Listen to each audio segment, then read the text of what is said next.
아이러브 싱어송라이터 김강현 씨가 작곡한 공감하시네의 가사입니다.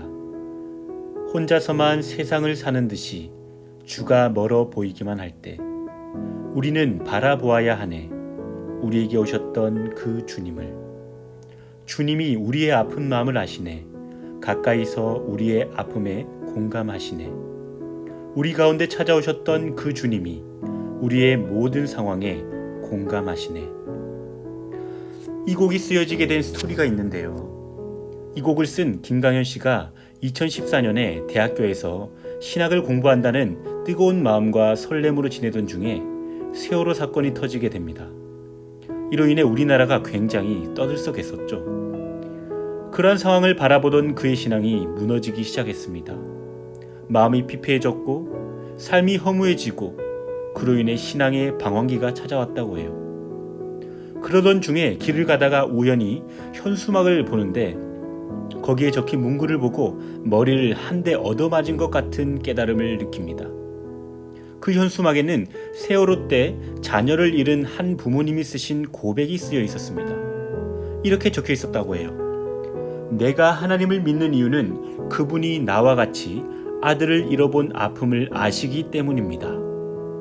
그는 깨달았습니다. 하나님은 나에게 무관심한 아버지가 아니구나.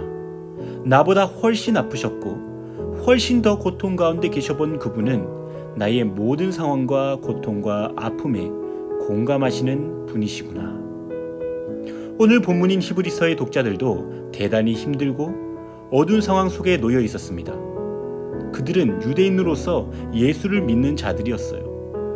이로 인해 수많은 박해와 핍박에 처하게 되었는데요. 유대 사회로부터 완전히 추방당한 것은 물론이고 생업도 다 박탈당하여 가난할 수밖에 없었습니다.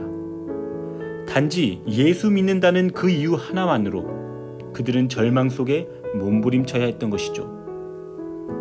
언제 끝날지 모르는 예측할 수 없는 그 고통 속에 많은 사람들이 예수님을 포기하고 다시 유대 사회 속으로 들어가는 배교의 일들이 속출하기 시작합니다. 그 속에서 아직 믿음을 지키고 있던 히브리서의 독자들에게 히브리서의 저자는 본문 1절에서 이렇게 이야기하는 것이죠. 우리에게는 큰 대제사장이 계신다. 그분은 승천하신 분, 곧 하나님의 아들 예수시니 우리가 믿는 바 우리의 신앙 고백을 굳게 지키자.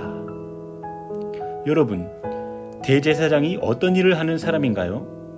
하나님과 인간 사이를 잇는 중간 역할을 담당하는 사람입니다. 중보자예요. 우리에게는 구약의 어느 대제사장보다도 크신 대제사장이 계십니다. 하나님의 아들 예수 그리스도. 그분이 우리를 중보하신다는 겁니다. 완전하신 참 하나님 그리고 동시에 참 인간이신 예수 그리스도께서 하나님과 우리 사이에 중보자가 되십니다.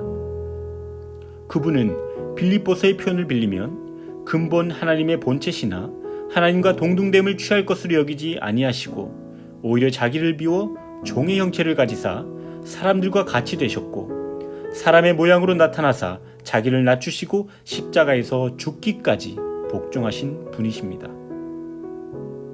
우리에게 있는 대제사장은 우리의 연약함을 동정하지 못하실 리가 아니요 모든 일에 우리와 똑같이 시험을 받으신 이로되 죄는 없으시니라. 왜 죄가 없으신 분께서 죄인인 우리가 받는 시험을 똑같이 받으셔야 했을까요? 왜 그러셔야만 하셨을까요? 사랑 때문입니다. 사랑 때문에. 자녀가 아파할 때 부모는 그를 대신해서 대신 아파주고 싶어 합니다. 왜죠? 사랑하기 때문에. 예수님은 우리의 죄악을 대신 지시고 친히 십자가에 달려 화목제물이 되셨습니다. 십자가는 단순히 감정을 공유한다는 공감을 넘는 실제적인 행위였습니다. 예수님께서 우리를 이해하시고 도우실 수 있는 것은 그 자신이 완전히 인간성에 참여하셨기 때문입니다. 이사야서는 이에 대해 이렇게 이야기합니다. 세번역 성경으로 보겠습니다.